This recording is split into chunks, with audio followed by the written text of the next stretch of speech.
Você está pronto para a palavra do Senhor? Amém?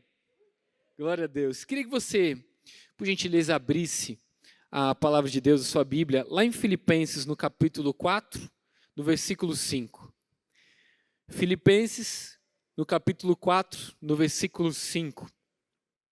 Eu vou ler na NVI, Filipenses capítulo 4, versículo 5. Diz assim: seja a amabilidade de vocês conhecida por todos, perto está o Senhor. Vamos ler mais uma vez? Seja a amabilidade de vocês conhecida por todos, perto está o Senhor. Querido, o livro de Filipenses, a carta de Filipenses foi escrita pelo apóstolo Paulo, e o capítulo 4 é o último capítulo dessa carta, e o apóstolo tem como intuito nessa carta, não só agradecer aos filipenses pela generosidade que eles estavam mostrando para com o apóstolo Paulo, mas ele também traz uma série de exortações à igreja de Filipos. E numa dessas exortações, ele diz isso: talvez na sua Bíblia, na NAA, que é a Nova Almeida Atualizada, ou na ARA, que é a Almeida Revista Atualizada, a palavra amabilidade esteja para você como moderação, que seja conhecida a vossa moderação diante de todos. Mas eu queria começar dizendo que essa palavra no original grego, eu não vou nem tentar reproduzir, porque eu não falo grego, vai ficar feio, mas ela significa apropriado, conveniente, íntegro, suave, gentil. Tanto a NVI, que é a nova versão internacional, quanto a NVT, a nova versão transformadora de tradução, elas optaram por traduzir a amabilidade. É uma maneira um pouco mais simples da gente entender o que o apóstolo está querendo dizer.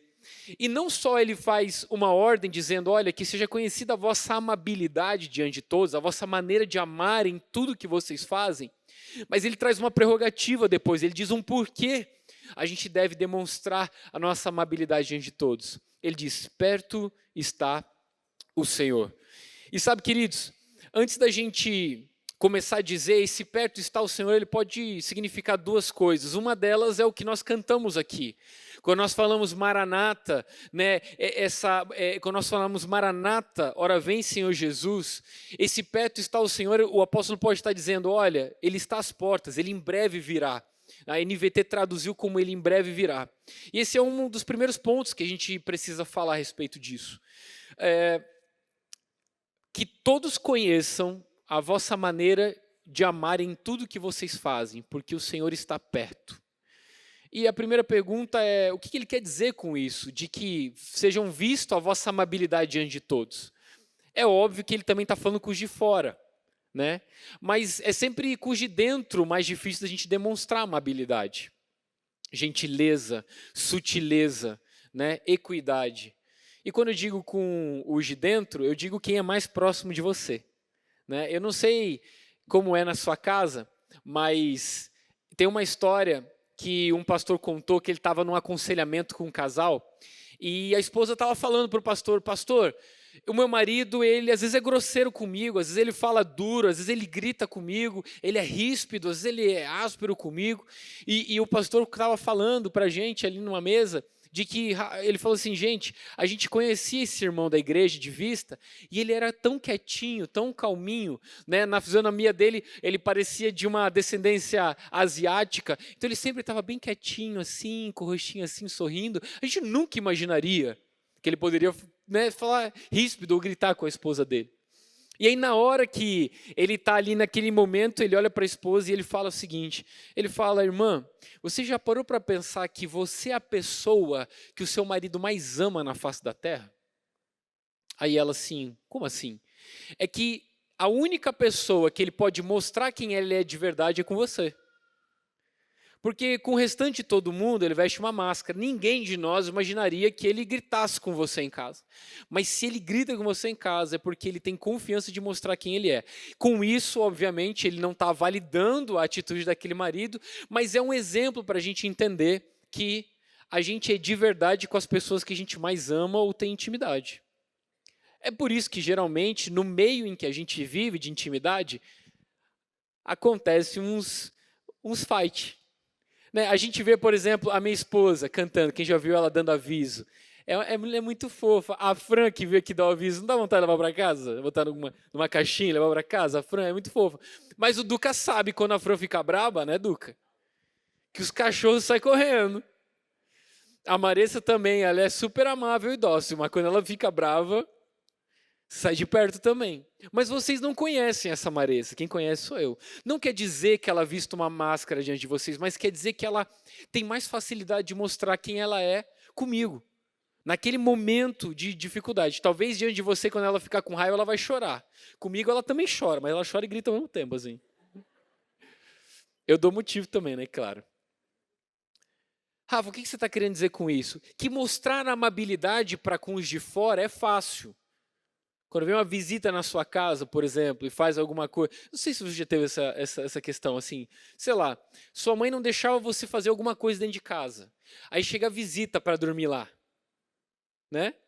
Aí a visita pode fazer o que quiser. E você fala, mãe, mas você não deixa ela ficar quieto. Ele pode, ele é visita. Você fala, por que ele pode, eu não?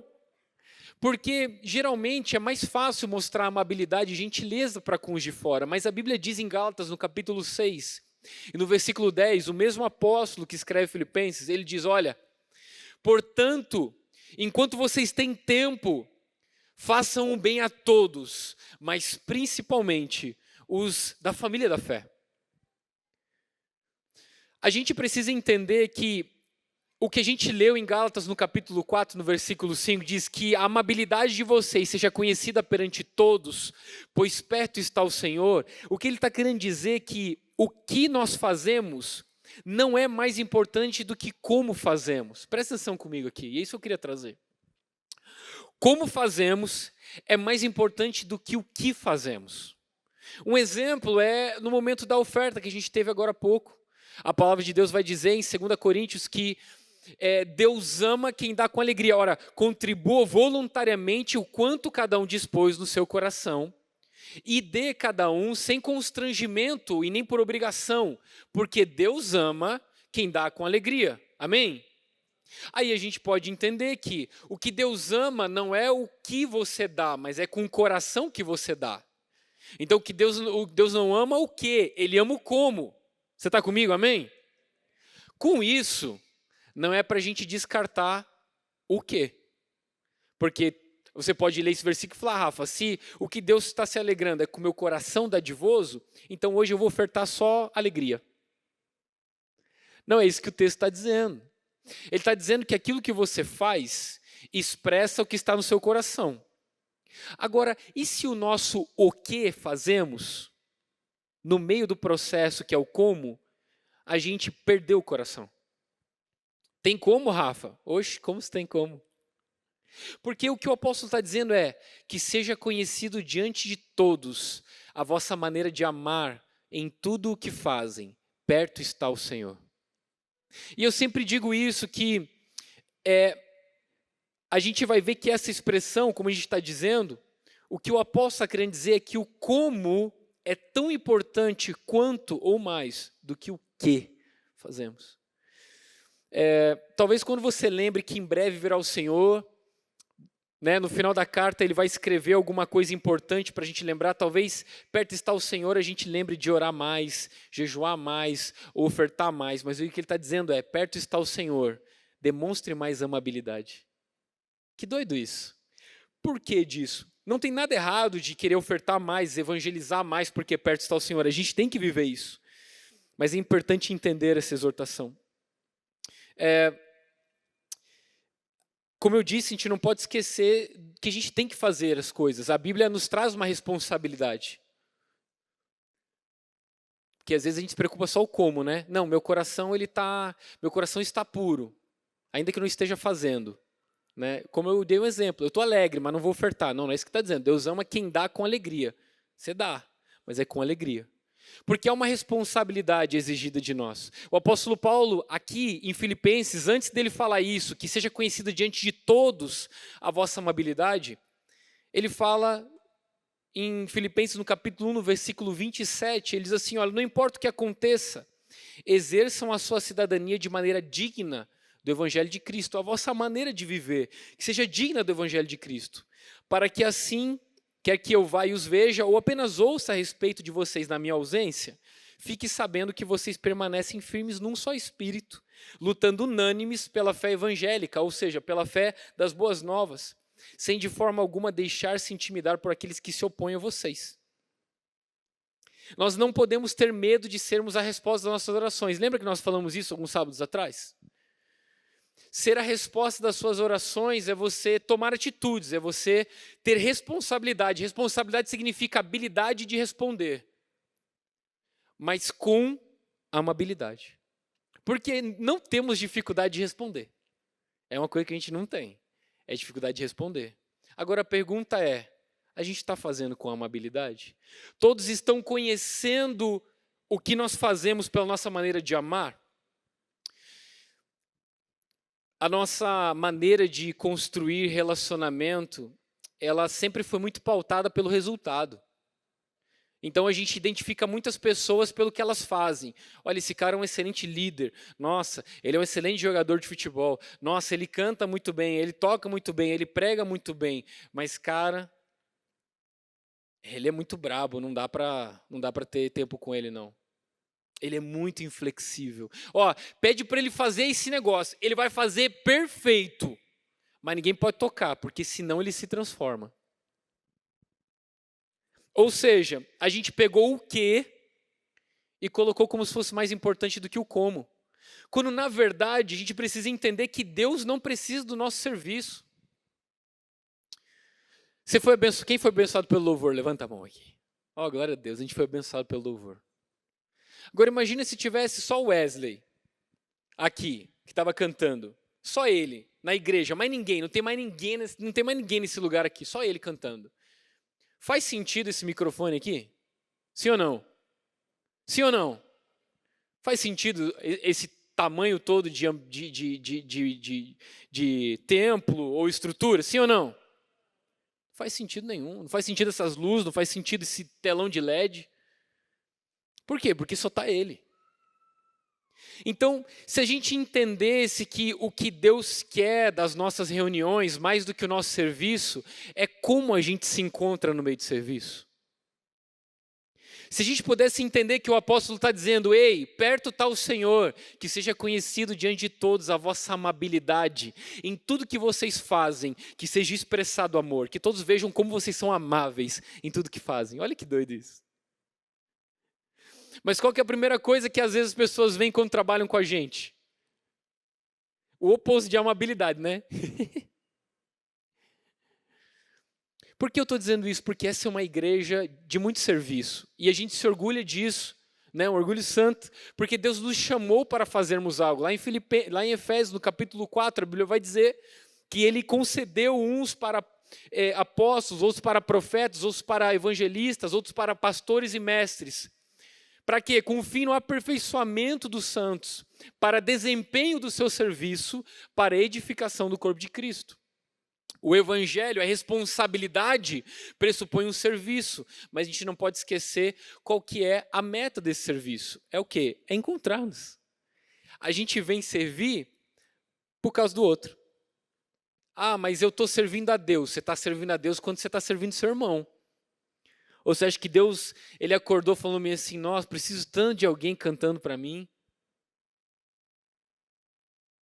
Ou você acha que quando deu o lockdown, que fechou as igrejas, Deus ficou preocupado? E agora? Quem vai cantar para mim? Aquele povo não está cantando para mim, não. Esse Deus aí é dos gregos, da mitologia grega, que precisava de louvor, adoração, para que a divindade dele fosse cada vez mais forte. O nosso Deus é autossuficiente. Ele não precisa do nosso serviço. É o que Jesus conta na parábola do bom samaritano. Você sabe muito bem que a Bíblia diz, Jesus fala, olha, quando repreendem ele de estar comendo com publicanos e pecadores, Jesus fala assim, ele conta uma história, certo homem descia pelo seu caminho e ele foi encontrado por salteadores que roubaram ele, bateram e o deixaram semi-morto. E aí veio descendo o sacerdote pelo seu caminho, de Jerusalém para Jericó. O que está significando? Se o sacerdote está descendo de Jerusalém, que é onde ficava o templo, significa que ele já tinha desempenhado o seu serviço, o seu trabalho. Está descendo de Jerusalém para Jericó, ele já tinha servido. Aí ele está descendo lá, ele olha o homem jogado e fala a mim assim, não posso ajudar, estou tão cansado, estava servindo a Deus até agora. A Bíblia diz que ele desvia do caminho. Aí diz que está descendo o levita também. E o levita faz o quê? A mesma coisa, ele está descendo de Jerusalém para Jericó. Ele já tinha servido no templo, já tinha desempenhado o serviço levítico dele. E aí, de repente, ele olha aquele homem e fala assim, não posso te ajudar, estou tão cansado, estava servindo a Deus até agora. Você vê como a gente pegou o que e transformou maior do que o como? Quando, na verdade, eu nunca esqueci desse exemplo. Certa vez um pastor, ele contou, eu estava numa conferência de líderes e pastores, lá em Brasília, perdido, era o mais novo, só tinha ancião assim, mais novo, perdido lá. E de repente o pastor subiu e falou, queridos, deixa eu contar algo para vocês. Quando meus filhos eram menores, um tinha 10, o outro tinha mais ou menos 7, eu trazia eles para lavar o carro comigo. E era uma bagunça, porque criança não sabe lavar carro, né? Nem nós adultos sabemos lavar carro direito. Imagina criança. Aí ele falou assim, olha, elas muito mais atrapalhavam do que ajudavam. Elas já molhavam de secou, sujavam de limpou, e se molhavam o outro, uma bagunça. Mas por que eu chamava meus filhos para lavar o carro comigo? Porque o meu propósito não era esse carro impecável, super bem lavado. Porque se fosse o meu propósito, eu lavava sozinho, ou eu mandava profissional lavar. Mas eu chamava meus filhos para lavar o carro comigo, porque aquilo era em parte vida, era discipulado, aquilo era transferência de virtude, era história para contar. Então, se eu lavasse sozinho, 1 hora lavando o carro, mas com os meus filhos, 2 horas lavando o carro, e não ficava aquela coisa. Aí ele olhou para a gente e falou assim, ei, vocês líderes e pastores, precisam entender um negócio. Jesus chamou vocês para lavar o carro com ele. Vocês mais atrapalham do que ajudam. Se ele quisesse esse carro bem limpo mesmo, impecável, ou ele fazia sozinho, ou ele mandava os anjos. Então, às vezes, eu não estou dizendo isso que a gente tem que fazer de qualquer jeito. Pelo contrário, a nossa excelência demonstra o nosso amor. Essa casa fala sobre uma igreja, ela ser reverente e ser relevante. Mas o que eu quero dizer é que, no princípio, não perca o como. Porque se no como estamos fazendo, se o que estamos fazendo, a gente perde o coração no meio do como, a gente perdeu o propósito. Olha só o que o apóstolo continua falando em Filipenses. Ele fala, sabe como é o como de Deus? É fazermos juntos, é fazermos em uma unidade perfeita. Como nós falamos, Efésios, no capítulo 4, ele vai dizer, até que todos cheguemos. Esses desempenhos da função do serviço é para quê? Até que todos cheguemos à unidade da fé. Uma fé que gera unidade, relacionamento, comunhão, uma comum união. Como Deus quer que façamos isso? Que seja conhecido diante de todos como vocês são amáveis em tudo o que fazem. E, cara, vos fala alguém que também é colérico. Né? Minha esposa que o diga. Não é fácil para mim, não estou botando culpa no temperamento, mas não é fácil para mim ser dócil e amável todas as vezes. Às vezes a boca fala mais rápido do que a cabeça pensa. Tipo Pedro, sabe? Que Pedro era desses. Mas caminhar com Jesus enquanto lavamos o carro com Ele nos empate da sua vida. Glória a Deus. Você está comigo? A pergunta é, as pessoas que estão mais perto de você têm comprovado como você é amável em tudo que você faz? Quando você serve, quando você é servido, quando a gente está construindo algo junto. Porque eu vou falar uma coisa para você, se o apóstolo Paulo escreve isso no seu último capítulo de Filipenses, é porque é importante.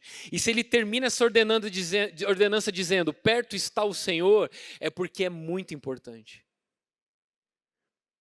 Lá em Filipenses, no capítulo 2, no versículo 2, o apóstolo Paulo vai falar que o coração com que nós fazemos as coisas é o que gera a alegria do Senhor, ele vai dizer: se por estarmos em Cristo nós temos alguma motivação, alguma exortação em amor, de amor, alguma comunhão no Espírito, alguma profunda afeição e compaixão, completem a minha alegria, tendo o mesmo modo de pensar, o mesmo amor, um só Espírito e uma só atitude.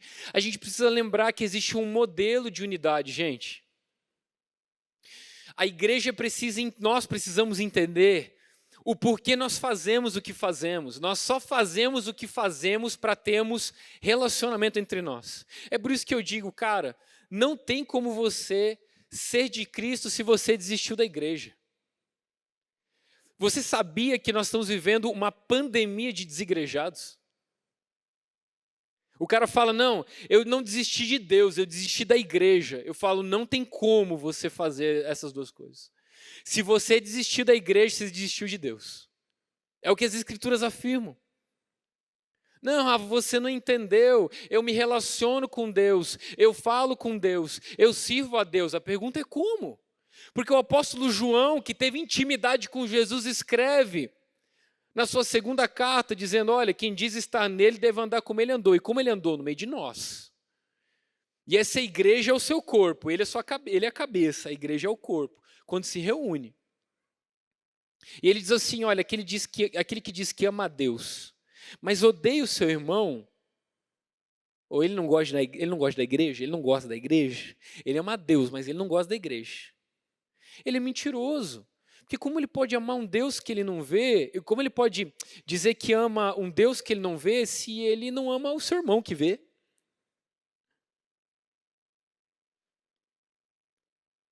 Às vezes seria muito mais fácil a gente pegar um terreno numa ilha deserta, criar nossa família lá, ou ficar sozinho. Você não parou a pensar que parece que o evangelho ia ser muito mais fácil para você? Que parece que os outros que estão à nossa volta estão nos impedindo de ir para o céu, às vezes. E é por isso que a gente fica bravo. E é por isso que a gente não demonstra a nossa amabilidade. Mas olha o exemplo e o amor da paciência de Jesus para com os seus filhos, para com os seus irmãos. Meu amigo, Deus ele não precisa do nosso serviço, ele não precisava da gente, estava bom no céu, os anjos cantando, o Filho dele lá, o Espírito Santo lá, uma unidade perfeita. Mas olha só o plano da redenção. E o Verbo se fez carne e tabernaculou entre nós. E vimos a sua glória como a glória do unigênito, mas os homens amaram mais as trevas do que a luz. Sabe, uma das chaves que virou no meu coração a respeito de como nos relacionamos e da unidade é quando eu comecei a estudar a Trindade, numa das aulas da escola bíblica. Cara, eu chorava naquela semana, meu coração foi transformado, sabe por quê? Porque nos dificulta entender a unidade celestial, porque a gente não consegue desfrutar e entender a unidade celestial, que é a Trindade.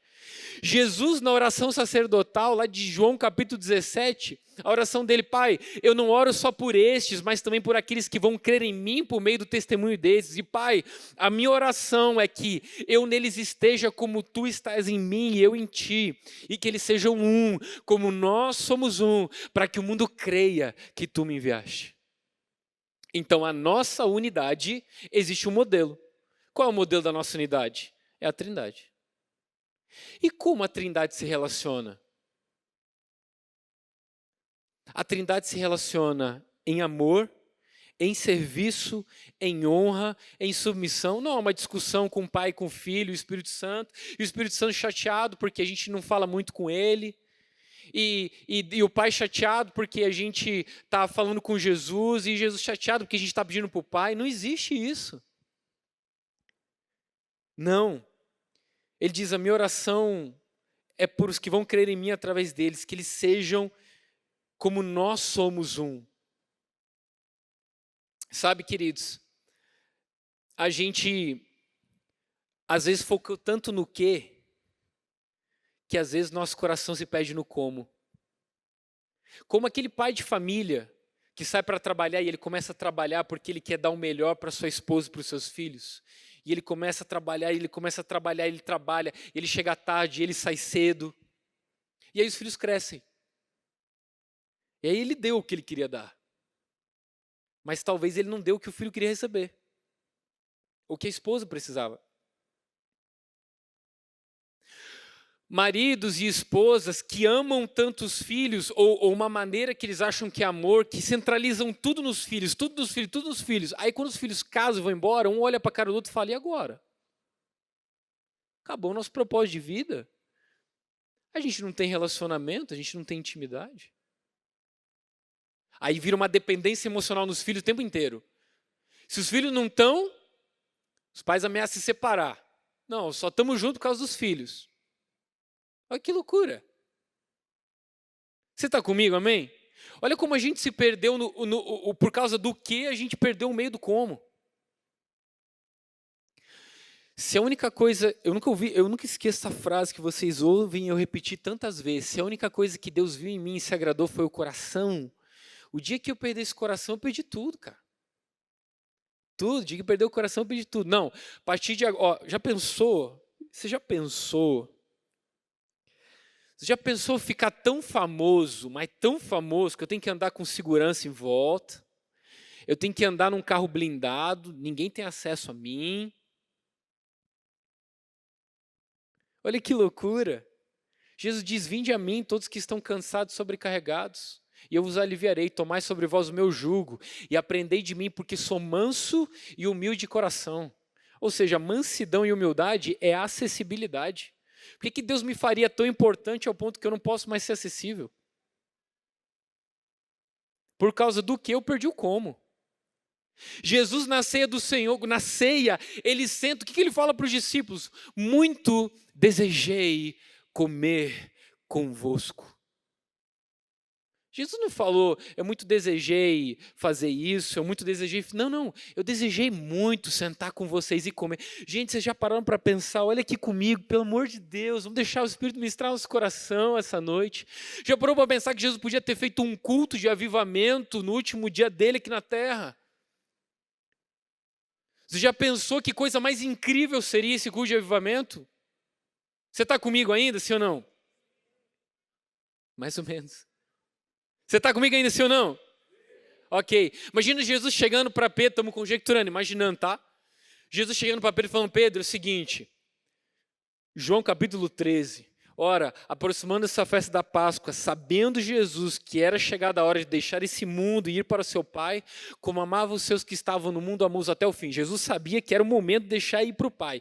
Ele podia ter chamado Pedro e falado assim, Pedro, Tiago, João, sai do barquinho, e vai e percorre por toda a Judéia, Galiléia, e vai para todos os lugares que em 3 anos a gente andou, e reúne todo mundo, e vai gritando na rua, falando, Jesus vai dar a última pregação, Jesus vai dar o último ensinamento, é o último, ele vai se aposentar.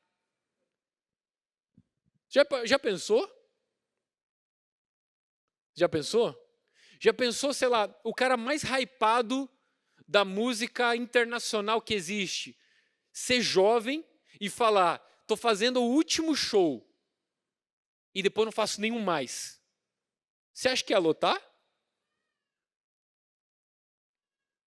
Aí agora você está imaginando comigo, Jesus ali em pé, aquela cabeçada de gente que não acaba mais. E Jesus fala, saúde dos irmãos com a paz do Senhor. Eu queria falar para vocês que pediram durante 3 anos para dar um sinal do céu. Imagina que é de dia, meio-dia, o sol do meio-dia. Falou assim, então, todo mundo está prestando atenção? Prestando atenção. Então, beleza. Noite. Aí, de repente, sai o sol entre a lua, as estrelas, no meio-dia. Pensa nessa cena. Lembra aqueles desenhos? Lembra do desenho? Imagina aquela cena. Tudo escuro, noite. Meu irmão, um olha para a cara do outro assim, ó. E aí Jesus fala, dia, noite, dia, noite, dia. E aí está todo mundo apavorado. Aí Jesus fala, não, calma, gente, o culto só começou. Vocês estão, calma, gente, o culto começou agora. Eu quero fazer um convite especial. Vem aqui para frente Caifás, o sumo sacerdote. De repente, do nada, aparece Caifás. Ele fica endemoniado, vem rastejando assim, rasteja. Endemoniado, babando, né? Aí Jesus fala, mão para trás. Ele fica com a mão para trás, ajoelhado, quieto. Maior autoridade religiosa da época. Está aqui. Quieto, já chego aí. Calma, gente, o culto só começou, vocês estão muito eufóricos. Eu quero chamar aqui também Pilatos. Aí de Pilatos vem, demoniado, autoridade política daquela época. Ajoelha do lado de Caifás, fica quietinho os dois ali, mão para trás, ajoelhado. E o povo olhando aquele negócio. Imagina. Você está imaginando essa cena comigo?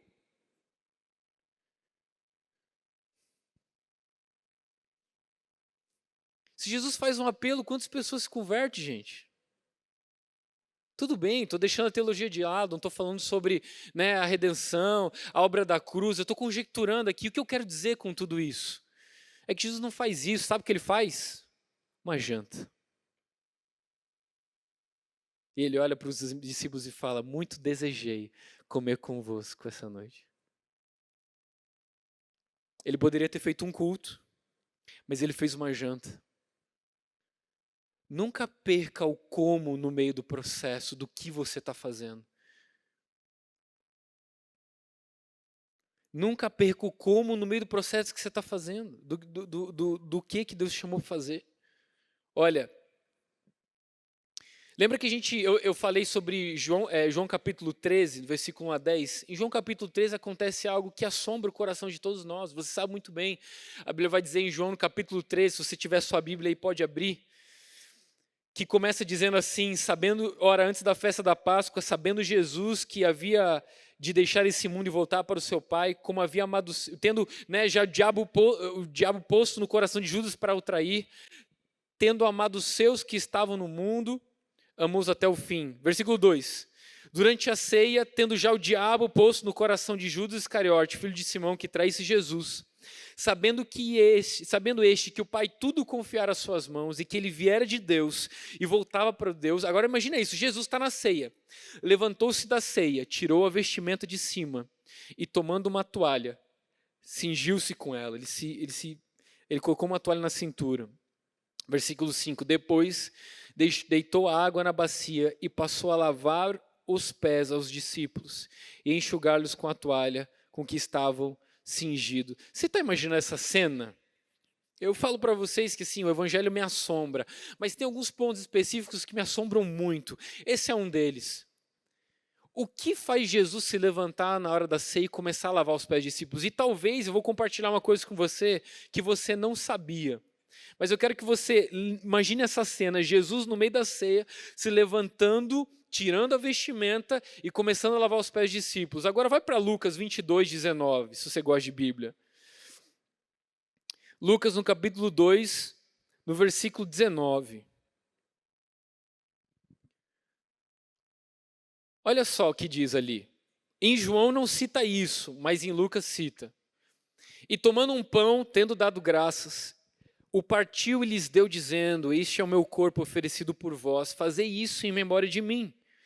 Semelhantemente, depois de cear, tomou o cálice, dizendo: este é o cálice da nova aliança, no meu sangue, derramado em favor de vós.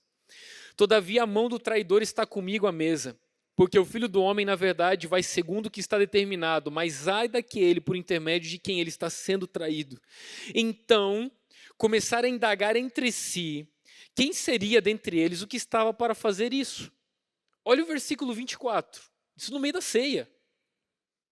Suscitaram também entre si uma discussão sobre qual deles parecia ser o maior.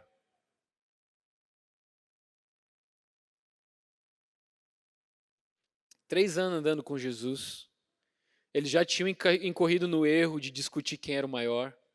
Aí está na ceia do Senhor, Jesus fala: ei, um de vocês vai me trair. Eles começam a discutir quem é que pode. Aí a discussão para saber quem ia trair voltou-se para quem era o maior. Porque se eles descobrissem que era o menor, eles iam descobrir quem é que trair.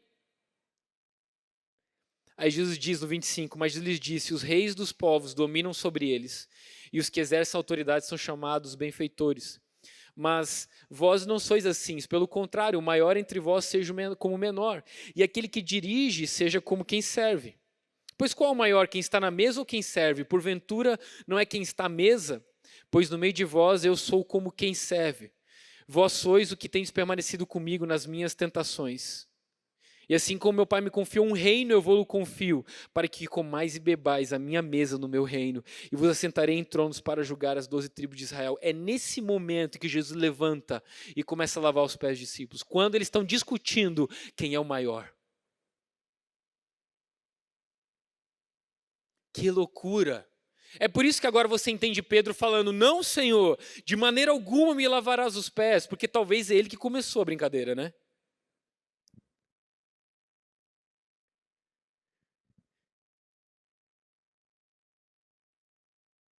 Se até na ceia do Senhor com Jesus a discussão de quem é o maior, imagina com a gente.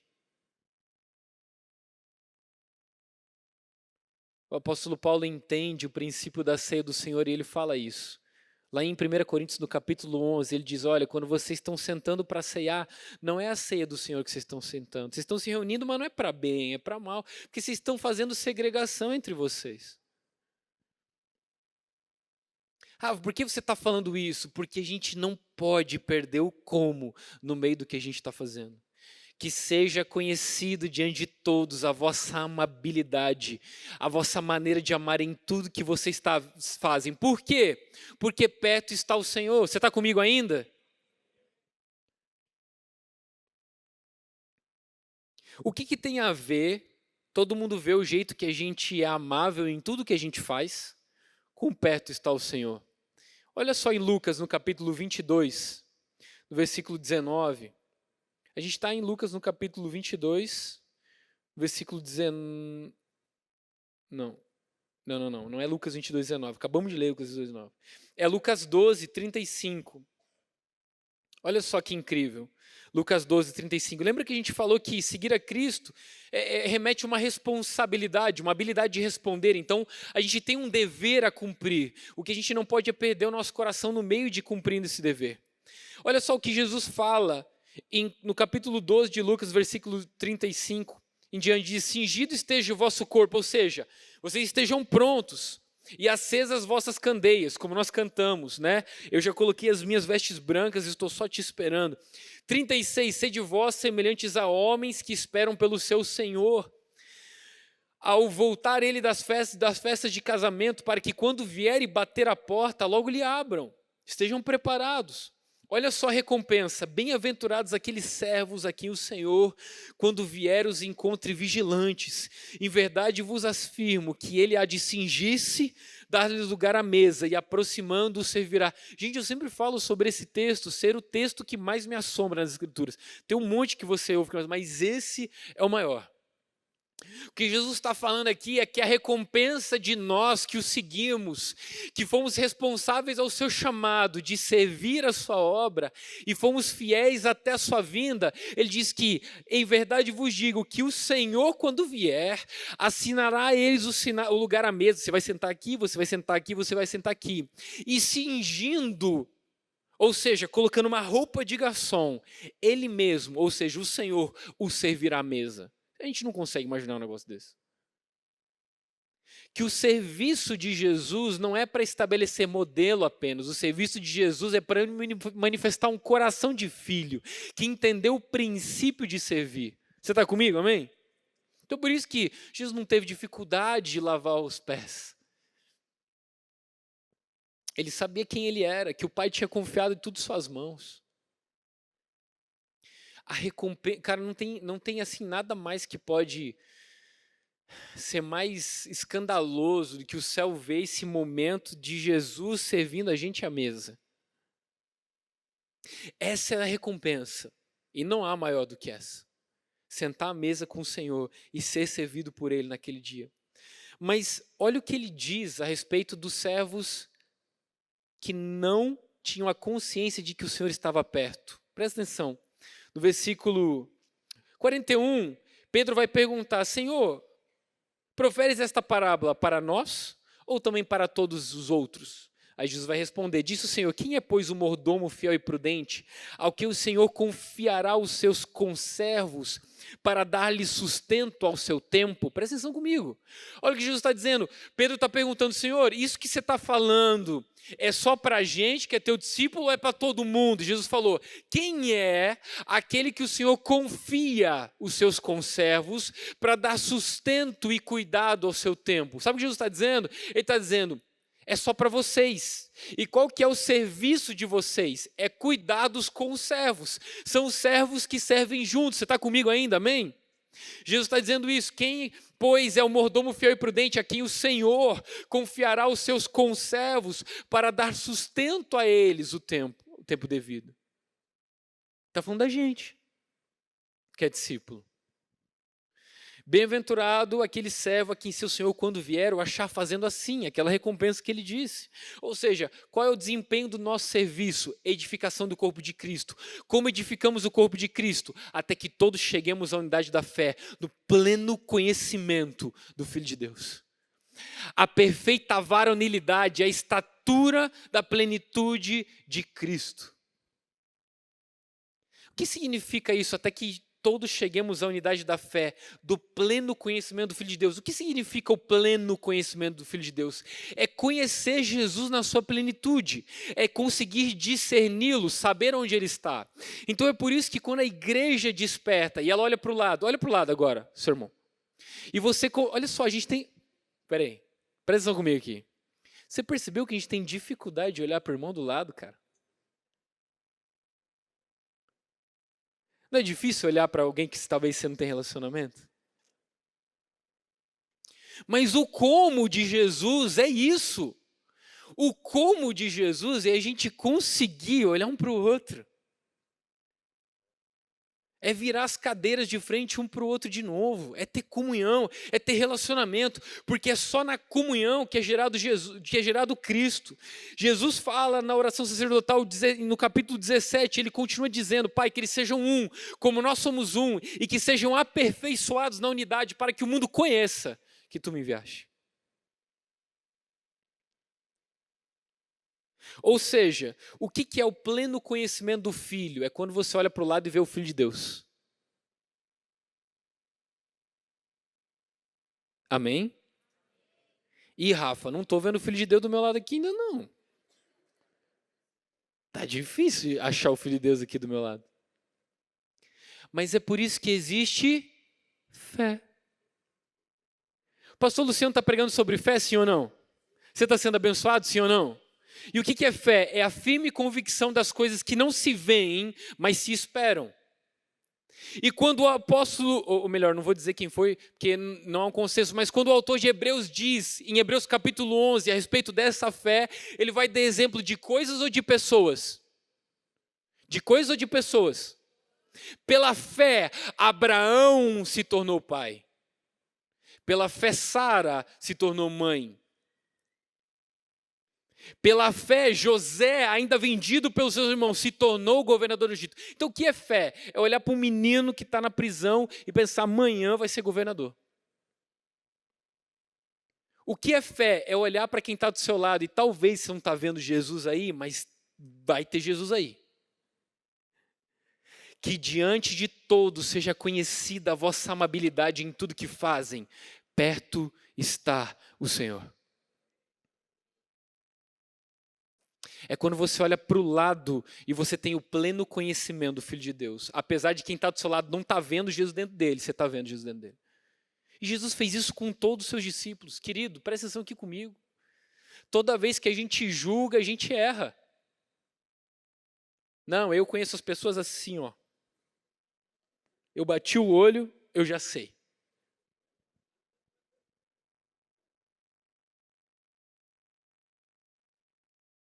Imagina a gente se encontrando com Natanael a primeira vez. Filipe chega para Natanael e fala: Natanael, vem aqui, nós encontramos aquele de quem os profetas escreveram, Jesus, filho de José de Nazaré. A primeira resposta de Natanael é: pode alguma coisa boa vir de Nazaré? Ponto. Você está lendo a história, quem é Natanael? É fácil identificar, é um xenofóbico. Ele não gosta dos nazarenos. Aí ele vai até Jesus para ver qual é o rolê. Porque Felipe diz, vem e vê. Quando ele chega, ele não saúda Jesus. Ele não fala shalom. Jesus olha para ele e fala, eis aí um verdadeiro israelita, onde não há engano. Talvez eu e você responderíamos, muito obrigado. Idem.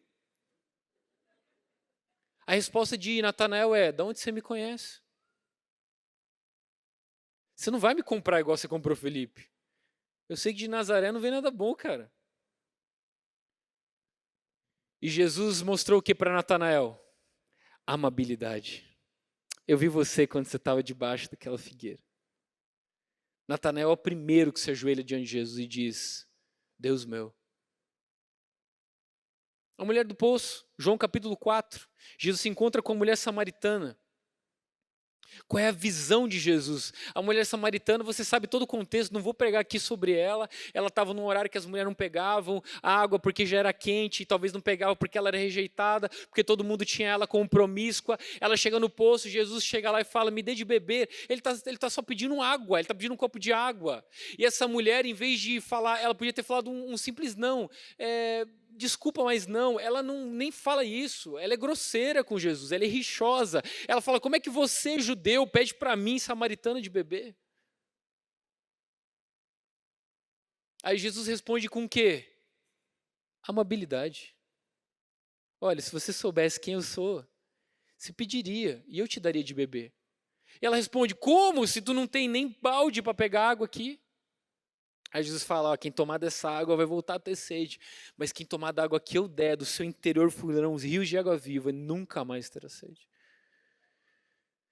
Daí ela dá uma desconversada com Jesus ali. Ah, me dá então dessa água para beber. Aí Jesus fala, vai lá e busca seu marido. Você acha mesmo que aquela mulher acreditou que Jesus tinha uma água mágica, que ela nunca mais ia ter sede? Não, fala para mim, sim ou não? Não, ela entendeu que Jesus estava falando do novo nascimento, que nem Nicodemos, que era principal da sinagoga, entendeu. A mulher do samaritano vai entender. Nem nós conseguimos entender direito o que Jesus quis dizer, em espírito e verdade, até hoje a gente está discutindo isso. A mulher não entendeu que água era essa. Quando ela respondeu, dai-me então de beber para que eu não tenha que vir buscar todo dia, o que ela está sendo? Irônica.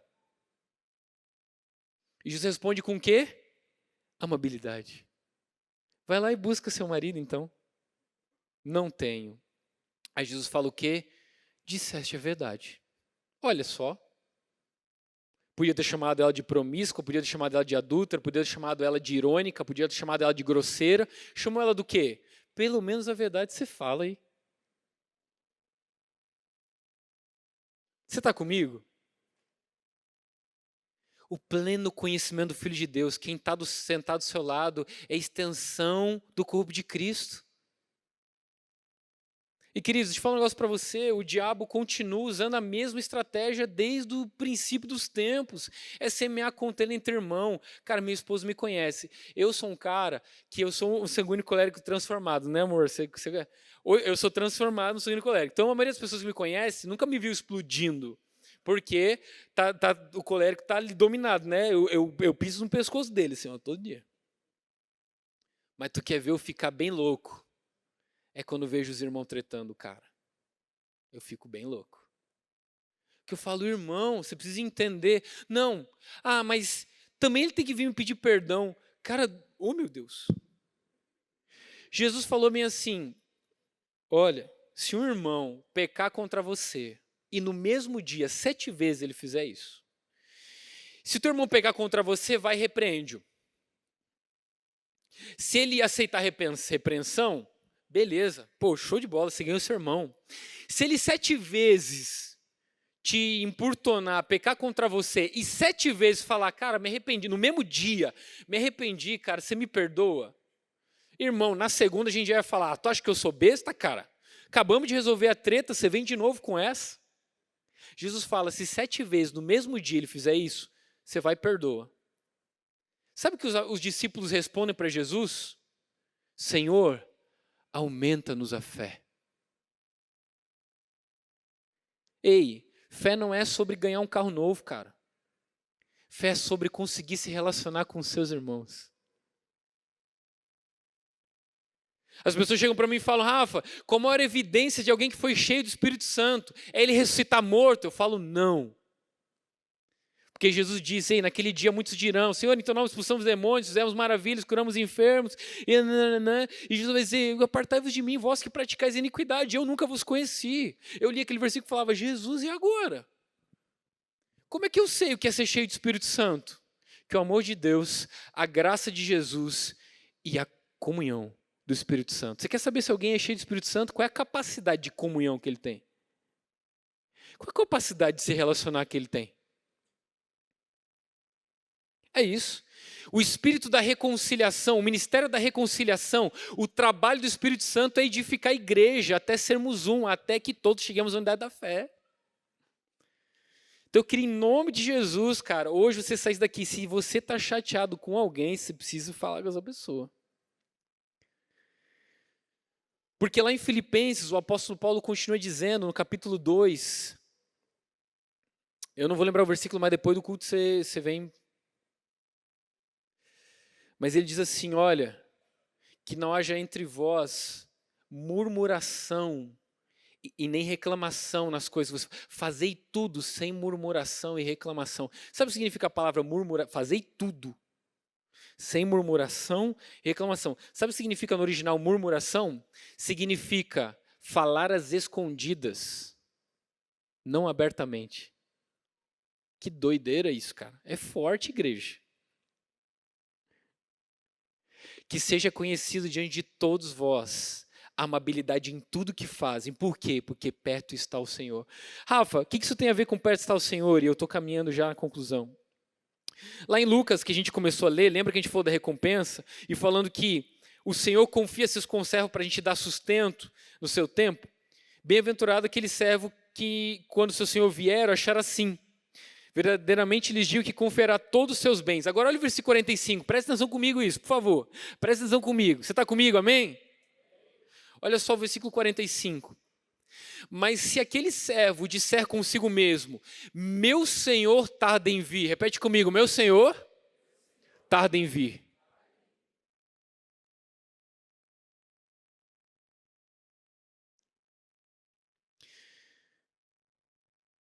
E espancar os criados e as criadas, e comer e a beber e embriagar-se, virá o Senhor daquele servo em um dia que não o espera, em uma hora que não sabe, e castigo-lá, lançando a sorte com os infiéis. Cara, é muito forte isso, irmão.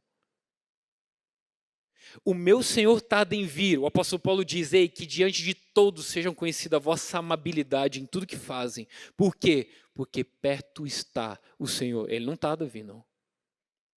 Mas quando a igreja perde a consciência de que o Senhor está perto e começa a espancar seus servos, os criados e as criadas, a palavra criado significa criança, menino, menina, infante, ou servo também, servente. Os pequeninos. Ele está deixando de cuidar deles? Não, mas está batendo enquanto cuida.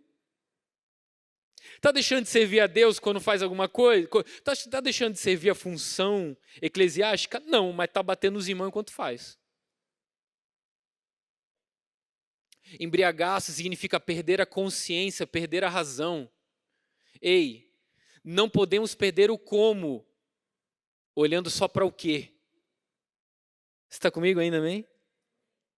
Por favor, igreja, nunca perca o coração do como, com o coração puro, com o coração em unidade. Porque ele diz, olha, aquele que disser o Senhor tarda em vir e começar a espancar os criados e as criadas, e beber e a comer e a embriagar-se, ele perde a consciência, ele perde a razão, ele fica com a mente cauterizada. Ele fala, ih, cara, eu não preciso de você, eu consigo servir sozinho, eu consigo fazer sozinho, eu me relaciono com Deus. E fala um negócio para você, querido. Eu não acredito, a gente tem plano de saúde, glória a Deus pelo plano de saúde, sim ou não? Mas eu acredito no plano de saúde não, gente. Eu acredito na igreja de Jesus. Eu não acredito em plano funerário, eu acredito na igreja de Jesus. Ano passado, meu sogro faleceu. A igreja de Jesus enterrou ele. Quando eu consegui juntar dinheiro para comprar um terreno de 40 e poucos mil reais? um monte de papelada que a funerária pedia para conseguir. A igreja foi lá e falou: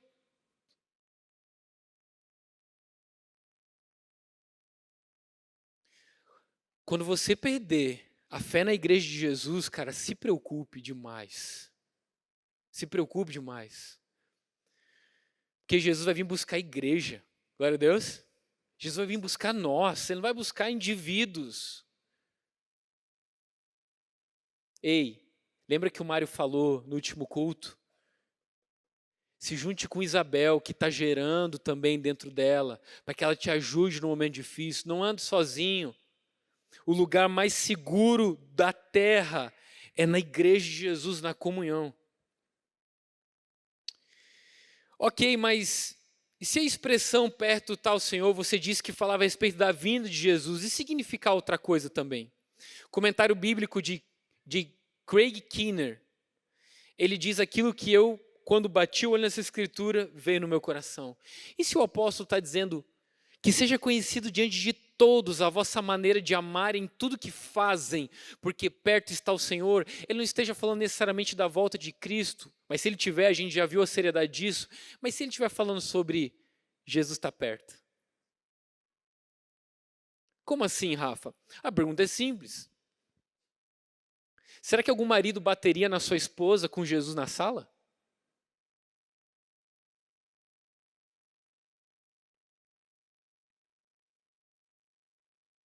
Ou será que algum patrão humilharia seu funcionário se Jesus estivesse na sala?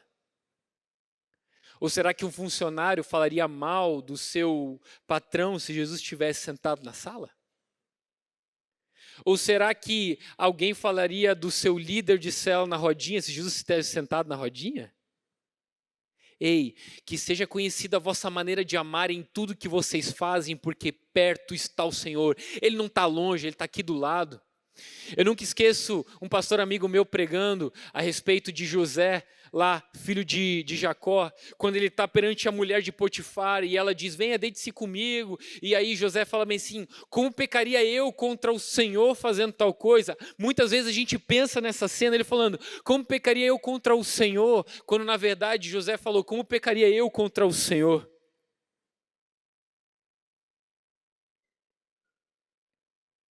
E se você que é namorado, imaginasse e tivesse a consciência que perto está o Senhor quando você está com a sua namorada e ninguém vê? E se você soubesse que perto está o Senhor quando você está com o seu celular no banheiro e ninguém vê?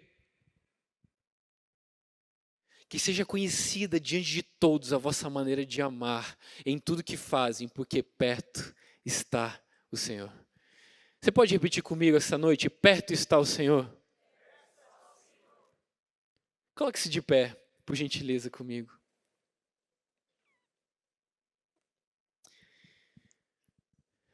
Perto está o Senhor. Então a gente não precisa olhar para cima, a gente pode olhar para o lado. E não estou dizendo que a gente vai acertar sempre, mas toda vez que a gente errar em demonstrar amabilidade, que a gente possa ter humildade de pedir perdão e de se reconciliar. Ou você acha que quando você chegar lá no céu vai ter uma divisão de quem você gostava e quem você não gostava? Vai ficar naquele canto lá que eu não gosto, aqui é a turma que eu gosto.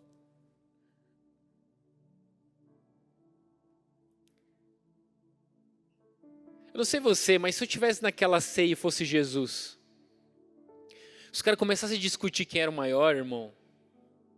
Aí eu levantava e falava: não brinco mais. 3 anos andando com vocês. 3 anos andando pegando a mão.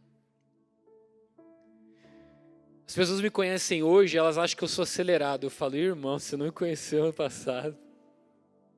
Eu arrastava tudo, todos, por causa do quê? Eu negociava o como de um jeito tão fácil. Falava: não quer, irmão? Vai embora. Quem é que está te prendendo aqui? Hoje alguém fala: Rafa, aquele cara não gostou do que você falou. Eu chego lá e falo assim: irmão, você não gostou do que eu falei ou como eu falei? Se tu não gostou do que eu falei, então vamos abrir a Bíblia aqui junto comigo. Se tu não gostou de como eu falei, me perdoa. Ah, Rafa, mas Jesus demonstrou também ira, demonstrou com amabilidade para com o pai dele. O zelo da sua casa me consumirá.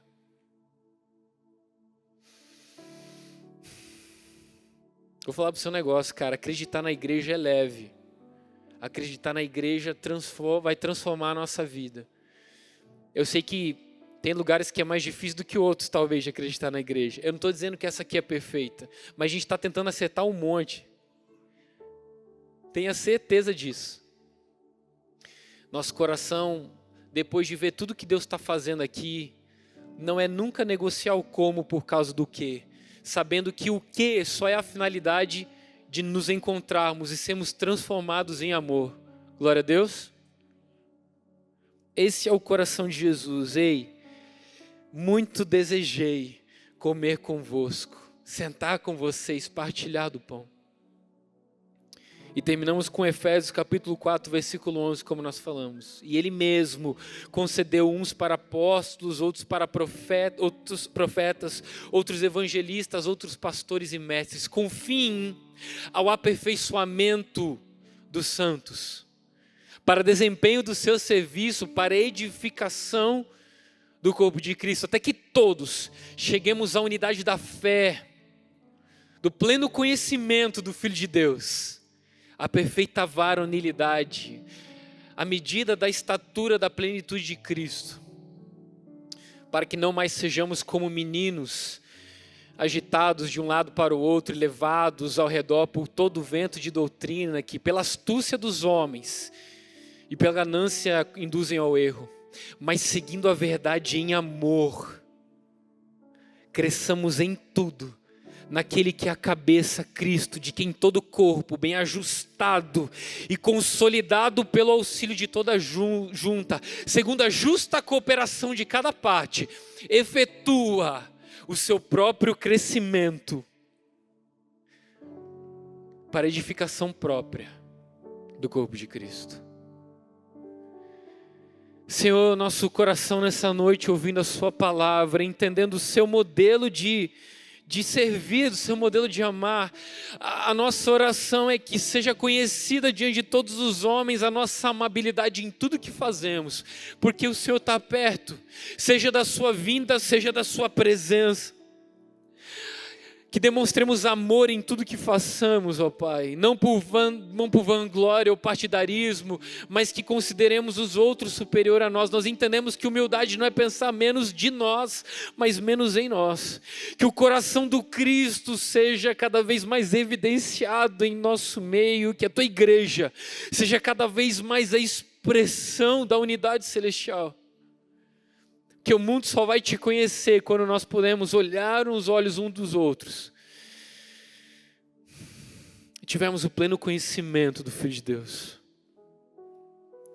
Jesus, como disse os teus discípulos, aumenta a nossa fé em perdoar aqueles que nos ofendem, para que nós entendamos, à medida que recebemos misericórdia, nós seremos misericordiosos. Como diz Mateus capítulo 5, bem-aventurados os misericordiosos, porque alcançarão misericórdia. Bem-aventurados os pacificadores, porque eles serão chamados filhos de Deus. Nós queremos ser reconhecidos por sermos teus filhos. Então Jesus, não deixe, custe o que custar, não nos deixe perder o como por causa do porquê. Nós não pararemos de fazer o que fazemos, mas não queremos perder o coração do como. Que nós possamos parar e respirar e, se for preciso, caminhar no passo dos bois e das crianças, mas que nós possamos te conhecer e sermos conhecidos por ti no meio do processo em que estamos. Que o amor de Deus, a graça de Jesus e a comunhão do Espírito Santo seja com todos vocês. Deus abençoe vocês. Valeu, galera.